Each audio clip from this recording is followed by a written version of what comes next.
Buletin Didik 28 November bersama saya Nur Alifah Ghani. Assalamualaikum dan salam sejahtera. Petroscience RBTX Challenge melabuhkan tirainya semalam menyaksikan 243 kumpulan berentap hingga ke peringkat akhir. Robo Tracer, Robo Sumo dan Inovasi adalah kategori yang telah dipertandingkan terbuka kepada pelajar sekolah rendah dan menengah serta orang awam.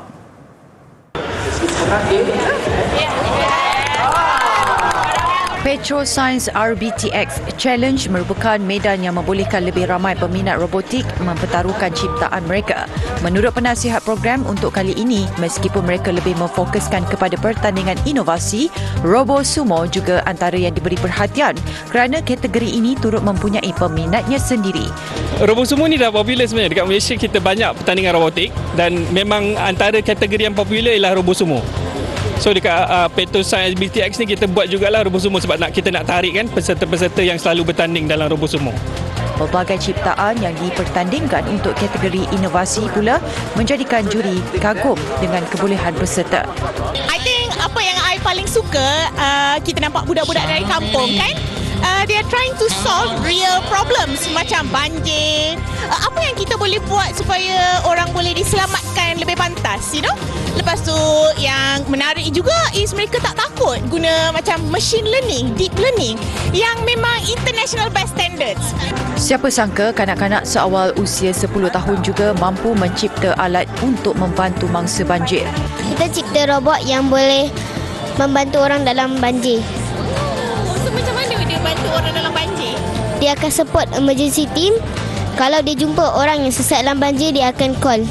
Pengelola berharap pertandingan ini menjadi batu loncatan untuk lebih ramai tampil berani meneroka bidang teknologi robotik.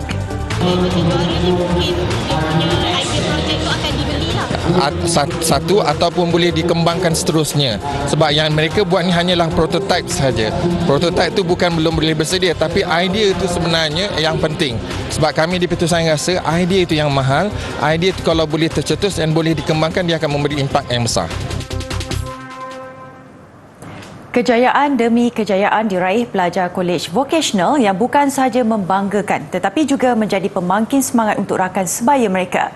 Baru-baru ini pelajar KV Keningau Sabah berjaya menjadi salah seorang daripada 10 pemenang pertandingan keusahawanan Pitch Borneo 2022. Mereka membawa pulang hadiah berupa geran berjumlah RM20,000 melalui idea perniagaan yang dinamakan 3T Bag.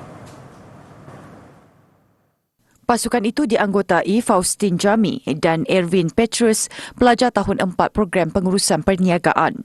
Pertandingan peringkat akhir yang berlangsung dari 25 hingga 27 November merupakan acara tahunan anjuran Sabah Techpreneur Association SATA. Ia bertujuan mengetengahkan usahawan-usahawan kecil negeri di bawah bayu itu. 3T merujuk kepada 3 perkataan bahasa Inggeris iaitu tote, trolley dan trendy. Justifikasi mereka menghasilkan beg ini adalah untuk mengurangkan jumlah bahan buangan. Pada masa sama memperkenalkan motif etnik Sabah serta memudahkan pengguna dalam sebarang urusan melibatkan perjalanan jarak jauh. Produk itu turut diubah suai daripada beg-beg yang lama, rosak dan tidak digunakan lagi bagi mengelakkan ia dibuang begitu sahaja. Pasukan berkenaan akan menggunakan geran yang dimenangi untuk merealisasikan idea tersebut agar ia menjadi perniagaan yang boleh dikembangkan lagi. Program Hari Kantin dan Koperasi dilihat mampu dijadikan sebagai salah satu proses memperkenalkan pelajar kepada bidang perniagaan. Ia secara langsung dapat memberi pendedahan kepada golongan ini untuk mengetahui proses memulakan sesuatu perniagaan. Menurut Exko Pendidikan, Pengajian Tinggi, Belia dan Sukan Negeri Perak, Khairuddin Abu Hanifah, pengalaman yang diperoleh menerusi Hari Kantin dan Koperasi yang dianjurkan pihak sekolah diharap boleh memberi pendedahan seterusnya memanfaatkan pelajar yang terlibat. Apabila mereka berada di luar atau selesai sesi sekolah nanti, salah satu elemen atau bidang yang mungkin mereka boleh ceburi adalah bidang perniagaan. Tak kiralah apa sektor atau apa jenis perniagaan, yang pentingnya ilmu dan kemahiran itu adalah diperolehi dengan adanya pembelajaran secara non-formal pada hari ini. Tambahnya, menerusi program sebegini, pelajar dapat mempelajari bagaimana memulakan sesuatu perniagaan termasuk cara menarik pelanggan membeli produk mereka. Beliau terdahulu merasmikan program Hari Kantin dan Koperasi Sekolah Menengah Kebangsaan Lambur Kiri dekat Bota, Perak. Katanya kesungguhan pelajar-pelajar yang terlibat dilihat cukup baik dalam menjayakan program itu. Jelasnya lagi, kolaborasi antara Persatuan Ibu Bapa dan Guru PIBG serta pihak sekolah juga penting dalam memastikan objektif program dapat dicapai. Dalam pada itu, menurut Yang di-Pertua PIBG SMK Lambur Kiri, program yang dianjurkan oleh pihaknya dengan kerjasama pengurusan sekolah bertujuan mengumpul dana. Ini adalah satu usaha yang kami buat bagi membantu pihak sekolah kan, bersama dengan pihak sekolah juga PIBG kan. Supaya kita tak nak melihat bahawa pelajar-pelajar terutama yang nak menghadapi SPM boleh belajar dengan lancar lah. Program yang terhenti sejak 2 tahun lalu akibat COVID-19 ini juga berjaya mendapat kerjasama yang baik daripada ibu bapa dan komuniti setempat apabila semua kupon jualan habis dijual.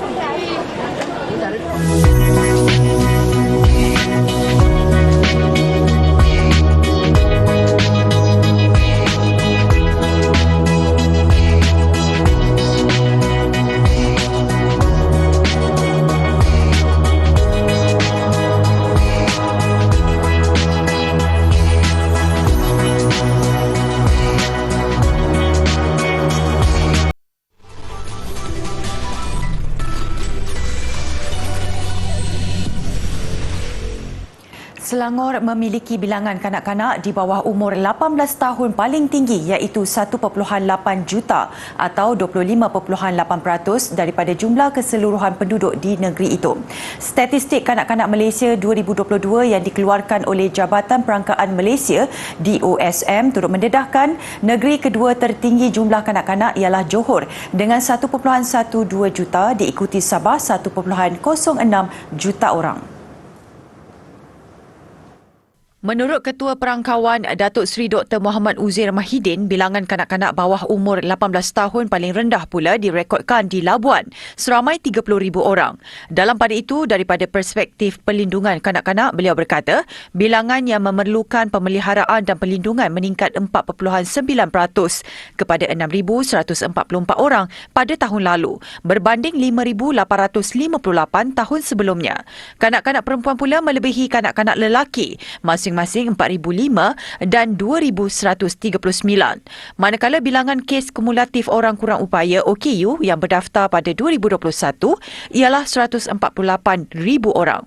Sementara itu, mengenai kadar pemberian vaksin COVID-19, Datuk Seri Dr. Muhammad Uzair berkata pada tahun lalu, seramai 2.74 juta individu berusia 5 hingga 17 tahun di negara ini menerima 2 dos lengkap vaksin.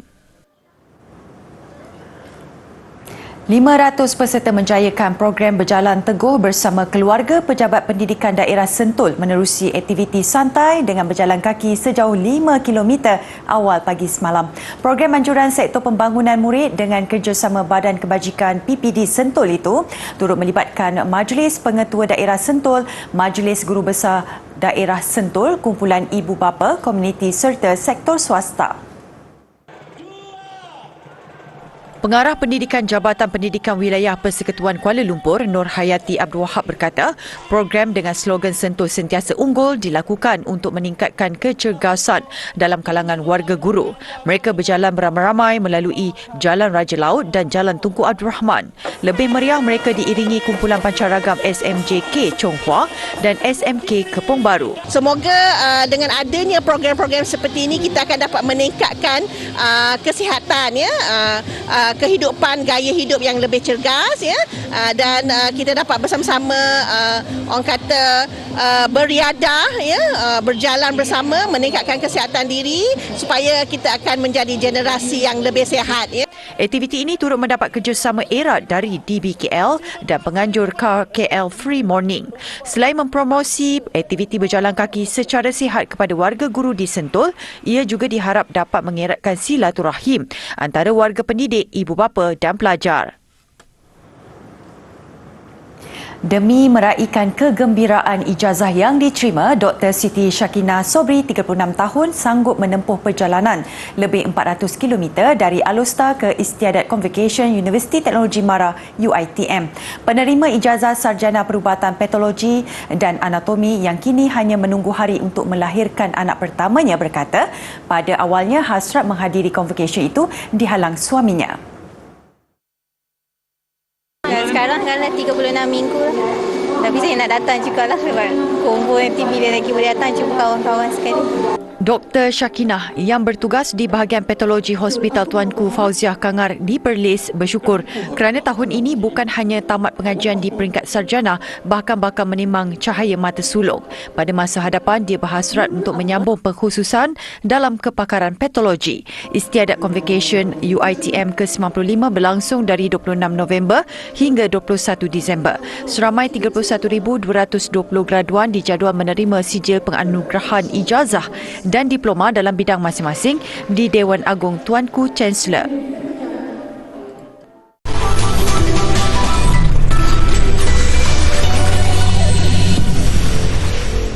Festival Riyadh Season kini bermula menampilkan pelbagai kemeriahan untuk orang ramai di ibu negara Arab Saudi itu sempena cuti hujung tahun. Bertemakan Beyond Imagination, ia menyediakan hiburan kepada rakyat dan pelancong menerusi siri acara, aktiviti luar dan persembahan yang dijadual berlangsung selama 2 bulan sehingga Januari nanti.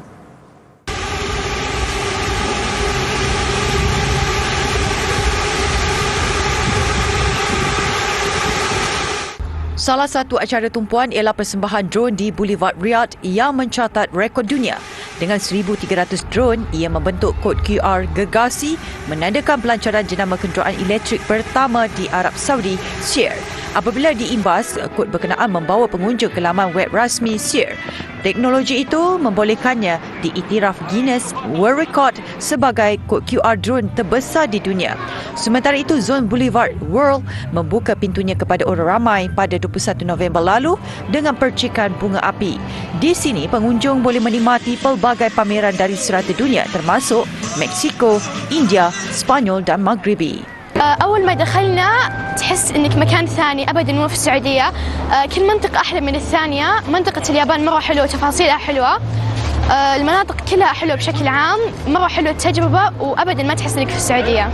Secara keseluruhannya, terdapat 14 zon disediakan pada festival ini.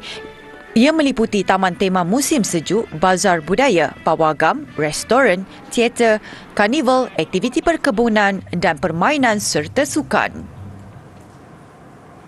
Di Venezuela, terdapat perhimpunan besar membabitkan penari salsa juga dalam usaha memecah rekod dunia. Lebih 2,000 penari dari seluruh negara itu memenuhi Stadium Institut Sukan Kebangsaan untuk mempersembahkan tarian salsa rueda terbesar. Rutin tarian ini memerlukan pasangan penari membentuk bulatan dan menari secara berpusing serentak. Wakil Guinness World Record turut hadir untuk mengesahkan pengiktirafan itu. Pencapaian ini sekaligus mengetepikan rekod yang sebelum ini dipegang oleh Spanyol. Penyanyi terkenal Dua Lipa dianugerahkan kerakyatan Albania dalam satu majlis yang dianjurkan oleh Presiden negara itu di ibu negara Tirana. Presiden Baram Begaj menyifatkan pencapaian Lipa sebagai penggiat seni dan dikenali serata dunia sebagai satu kebanggaan buat negara itu dan Kosovo.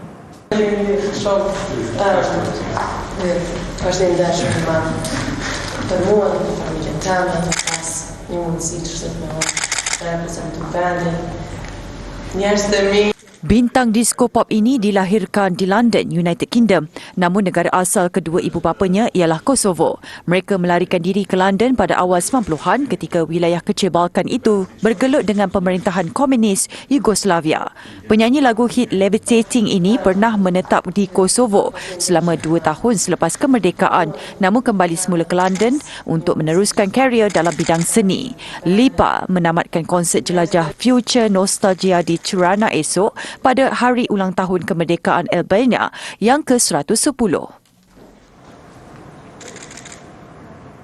Pasangan popular Hallyu, Yoon Bin dan Son Ye Jin kini sah bergelar ibu bapa apabila menimang cahaya mata pertama mereka. Agensi mewakili Ye Jin memaklumkan aktris itu selamat melahirkan bayi lelaki semalam dan kedua-duanya berada dalam keadaan baik. Ye Jin dan Yoon Bin berkahwin pada Mac lalu. Pasangan ini disayangi ramai selepas membintangi drama Crash Landing on You pada 2019. Populariti rancangan itu menjadikannya K-drama dengan rating ketiga tertinggi dalam sejarah TV kabel Korea Selatan.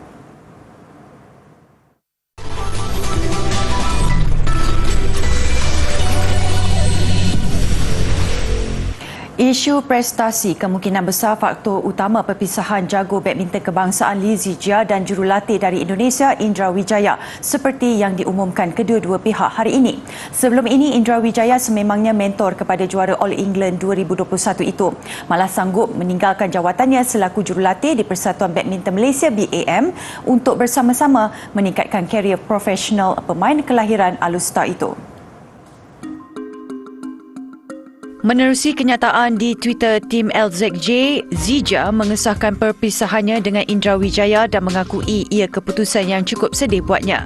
Walaupun tidak lagi menggunakan khidmat Indra, Zijia, 24 tahun, tetap menganggap jurulatih itu sebagai mentornya serta menghargai segala jasa dan pengorbanan Indra sejak mereka bekerjasama awal tahun ini.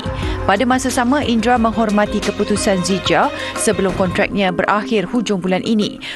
Susulan pertemuan mereka Jumaat lalu, jurulatih berusia 48 tahun ini faham dengan perancangan Zijia yang mahu menimba pengalaman baharu selain menyertai setiap kejohanan bermula musim depan tanpa jurulatih. Sepanjang tahun ini, karier Zijia jelas tidak konsisten dengan pencapaian terbaik bergelar naib juara terbuka Denmark. Paparan sekitar pasar Christmas yang meriah di Estonia mengakhiri buletin didik. Ia pernah diiktiraf sebagai pasar Christmas terbaik di Eropah pada 2019. Saya Noel Fagani, salam hormat dan kita jumpa lagi.